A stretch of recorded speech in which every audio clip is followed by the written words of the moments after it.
ఏమండి ఇంత ప్రొద్దున్నే ఎక్కడికి వెళ్తున్నారు అంది కంగారుగా సీత. ఎక్కడికేమిటి? డ్రైవింగ్ నేర్చుకోవడానికి వెళ్తున్నాను. కోర్స్ నాకు డ్రైవింగ్ వచ్చు.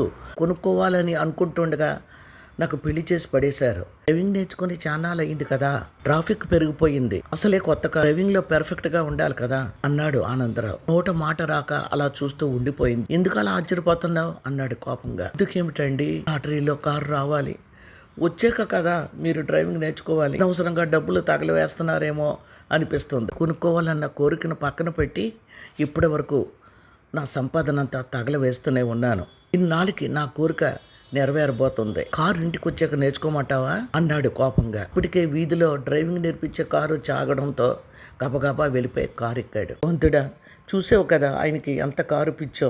పాపం పిచ్చి మనిషి, ఆయనకి కారు వచ్చేలా వరం ఇవ్వు తండ్రి, నేను ప్రతి శనివారం ఉపవాసం ఉంటాను అని కళ్ళ నీళ్లతో దండం పెట్టుకుంది.